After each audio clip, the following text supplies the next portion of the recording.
할렐루야. 주님을 찬양합니다. 오늘 주신 하나님의 말씀 사무엘하 3장 6절로 11절 말씀입니다. 배신의 합리화라는 제목으로 함께 말씀을 나누겠습니다.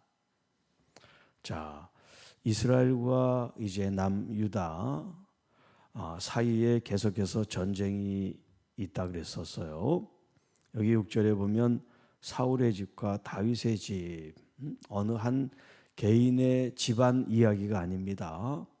사울의 집은 북쪽 이스라엘을 가리키는 거고 다윗의 집은 남쪽 유다를 가리키고 있습니다. 이 남북이 서로 대치가 돼서 지금 전쟁을 하고 있는 그 동안에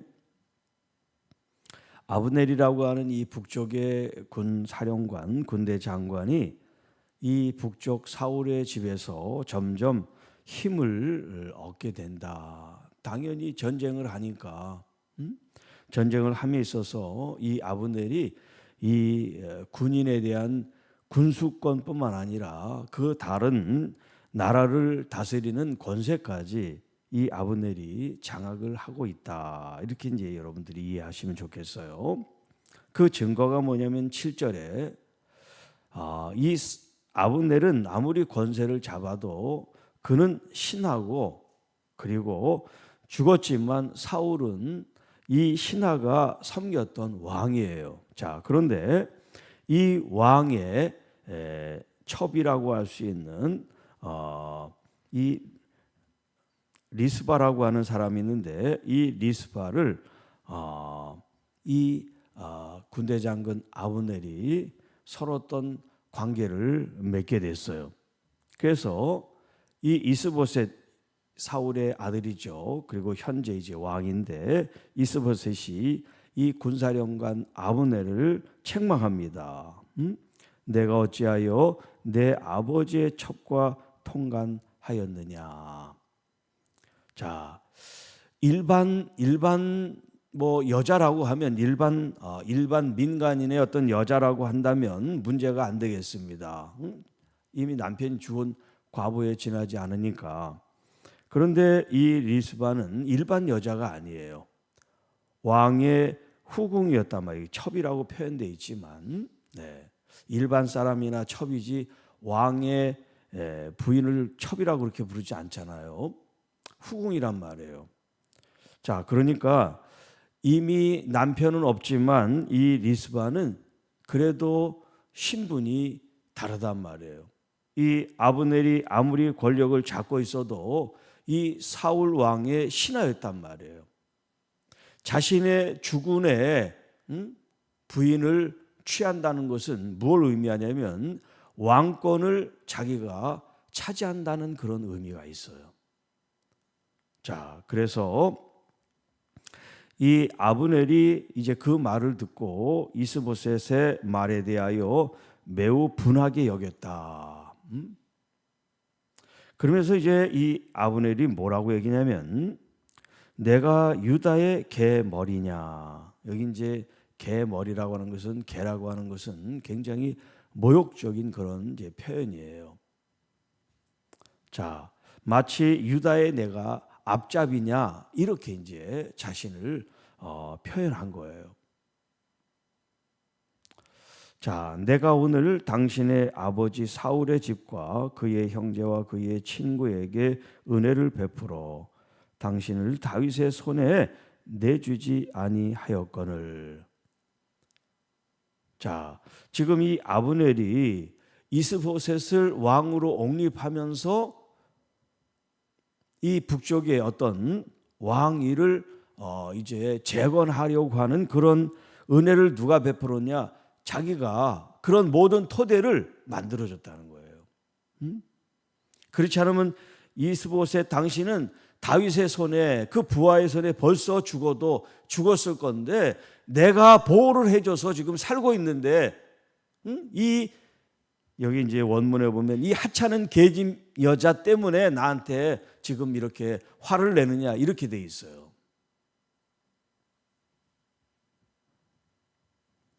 자, 그러면서 이제 이 구절에 뭐라고 얘기하냐면 여호와께서 다윗에게 맹세하신 대로 내가 이루게 하지 아니하면 하나님이 아브넬에게 벌위의 법을 내리심이 마땅하니라. 그 하나님께서 다윗에게 하신 맹세가 뭐냐면 10절에 이 나라를 사울의 집에서 다윗에게 옮겨서 그 왕위를 단에서 브엘세바까지 이스라엘과 유다에 세우리라 하신 것이다. 여기 이제 단에서 브엘세바라고 하는 이 표현은 우리가 이제 지금 분단이 되어 있습니다만 한반도를 가리켜 백두에서 한라까지라는 표현을 쓰고 있어요. 북단에서부터 남단까지, 끝에서 끝까지 이런 표현이 이스라엘의 이제 이 표현이 단에서 브엘세바라고 하는 표현이에요.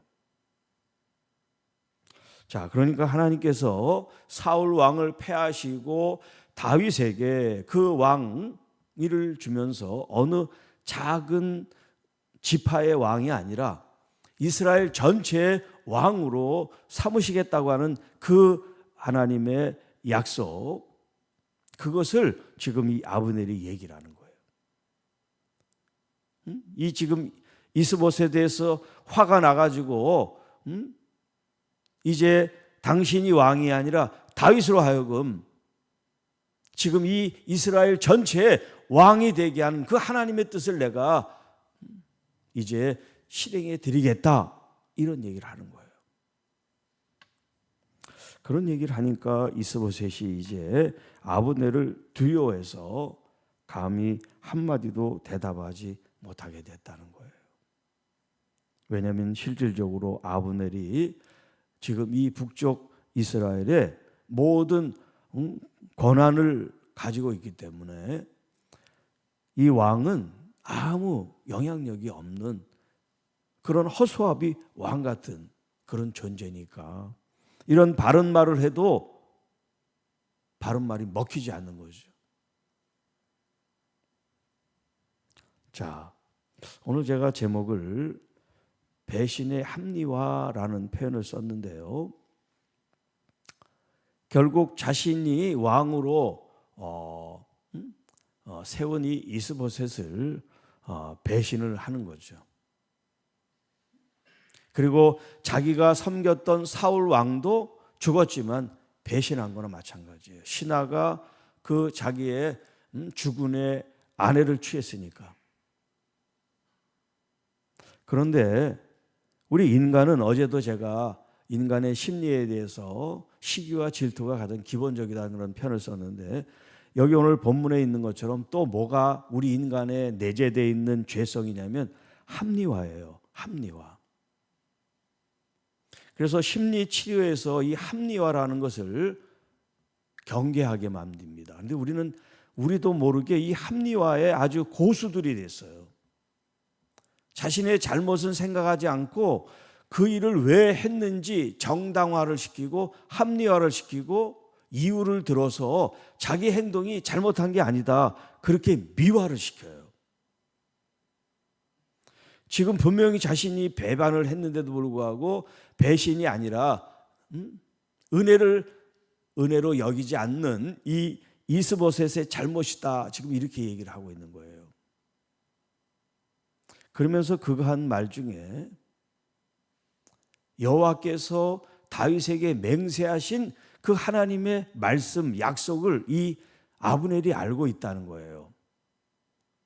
그런데 알고 있으면서도 그는 하나님의 그 말씀을 순종하지 않고 나라를 세웠어요. 왜 나라를 세웠느냐? 사울 왕에 대한 충성심, 이스보셋에 대한 어떤 그런 왕으로 잘 섬기는 마음으로? 그런 게 아니에요. 그랬다면 이런 배신도 하지 않죠. 자기를 위해서 나라를 세운 거예요. 근데 자기가 왕이 될 수 없으니까 이스보셋, 이 힘없는 이 사람을 사울 왕의 아들이란 이유로 왕을 세우고 모든 권한, 권세, 힘을 자기가 다 갖는 거죠. 이게 자기 합리화의 함정이에요. 결국 이 아브넬은 요압에 의해서 죽습니다. 배신을 하는 사람, 그 끝이 좋을 수가 없어요. 하나님을 배신하는 사람, 그 끝이 좋을 수가 없어요. 하나님의 말씀대로 순종하는 사람이 그 끝이 아름답고 열매를, 하나님께 영광을 돌릴 수가 있는 거예요. 여러분, 우리 속에 있는 합리화가 왜 작동이 되느냐? 나의 허물을 드러내고 싶지가 않은 거예요. 나의 죄를 사람들이 알게 하고 싶지 않은 거예요. 여러분, 그런 마음들이 다 있잖아요. 누가 자기의 허물과 죄가 드러나는 걸 원하겠어요? 네. 그러나 신앙적인 사람은 죄와 허물에 대해서 용기가 있어야 돼요. 왜냐하면 다 인간은 죄인이고 부족하기 때문에. 용기라는 건 뭐냐면 진심으로 사과하고 그리고 하나님께 회개할 수 있는 그런 용기예요. 그러면 개선되고 거듭나고 성장하고 성숙할 기회를 갖게 되는데, 자기 합리화를 하기 시작하면 영적인 이런 부분을 이제 이어나갈 수가 없어요. 합리화하는 사람들이 무슨 회개를 합니까? 무슨 용서를, 사과를 하겠어요? 그러니까 자신이 하나님과의 그 관계 속에 막혀있는 부분들을 잘 해결할 수 있는 그 기회를 결국 상실해버리는 거예요. 스스로 박탈하는 거죠. 자기 합리화를 통해서 나는 아무 잘못이 없고 나는 아무 허물이 없습니다, 이런 것 스스로 하는 행위가 자기 합리화예요. 하나님께서는 우리를 배반하시거나 우리를 버리시는 하나님이 아니세요. 하나님은 끝까지 우리를 붙드시고 우리가 돌아오기를 기다리세요. 그래서 이스라엘 백성들에게 선지자를 통해서 하신 말씀 중에 많지만 그 중에 한 단어를 꼽아라. 그러면 슈브라고 하는 히브리 한 단어를 꼽을 수가 있어요. 슈브. 이게 뭐냐면 돌아오라라는 말이에요. 돌아오라. 기회가 있으니까 돌아오라. 가던 길을 멈추고 죄악된 길로 가지 말고 하나님께서 원하시는 의로운 길로 돌아와라. 그게 바로 슈브라는 히브리 말이에요. 그런데 이스라엘 백성들은 돌아오지 않았어요. 계속해서 자기 길을 갔습니다. 결국 하나님의 심판을 받게 됐습니다. 일반적으로 교회 안에도 이렇게 고집을 부리는 사람이 있어요. 분명히 잘못된 길인데 그 잘못된 길을 자기 합리화로 이래서 자신의 행동이 바르다라고 하는 식으로 계속 그 길을 걸어가는 사람, 고집하는 사람들이 있어요. 안타깝죠. 지금은 아무 일도 없는 것 같고 지금은 자기가 하는 모든 행위가 의로운 것 같아도 결국 하나님 안에서 그것이 다 분별이 되고 드러나게 되면 다 무너지게 돼 있어요. 여러분의 말, 행동, 표현되지 않은 이 생각까지도 하나님은 우리의 중심을 살피시기 때문에 그게 자기 합리화인지 정말 온전한 회개인지 하나님께서는 다 아신단 말이에요. 오늘 이 본문을 통해서 우리들은 하나님의 말씀 앞에 때로는 그 말씀이 축복의 말씀이 우리에게 주어질 수도 있고 때로는 우리의 죄를 건드리는 말씀이 될 수도 있고 때로는 우리의 깊은 어떤 그런 숨기고 싶은 이런 모습들을 드러내는 수치가 올라올 때도 있고요. 여러 모습이 있을 수 있죠. 그럼에도 불구하고 이 모든 과정들을 여러분이 묵묵히 하나님의 말씀 가운데 소화를 잘하고 더욱 주님의 말씀으로 자신을 죽이고 그리스도 안에서 살려고 그럴 때 여러분도 알지 모르는 그 순간 그때 자신이 큰 믿음의 사람이 되고 성숙하고 성장한 하나님의 사람이 되는 그 모습을 이제 스스로 알게 될 때가 있을 거예요. 지금은 잘 모르더라도 시간이 지나면서 여러 가지 세파와 또 환경과 여건들을 여러분들이 경험하면서 내가 진짜 그리스도인인가 아니면 가라지와 쭉정이 같은 존재인지, 하나님 중심인지 하나님께 영광을 돌리려고 하는 신앙인지 믿음인지, 아니면 내가 나의 영광과 나의 권세를 위해서 나의 의를 드러내기 위해서 신앙의 포장을 하고 있는지 미화를 하고 있는지 나타날 때가, 드러날 때가 있다는 것이죠.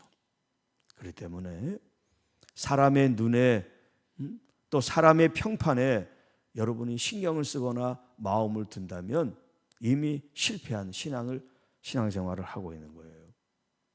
더 중요한 것은 사람의 평판이 아니에요. 사람의 눈이 아니에요. 하나님의 눈길이세요. 하나님 앞에 여러분들의 행동을 마치 저울에 달아보듯이 하나님 앞에서 달아봐야 돼요. 주님, 제가 어느 쪽에 치우쳐 있습니까?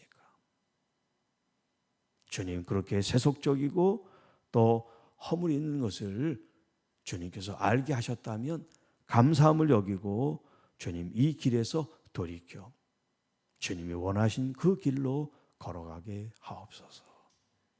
그런 마음을 여러분이 갖는다면 절대 부끄러운 삶이 아닙니다.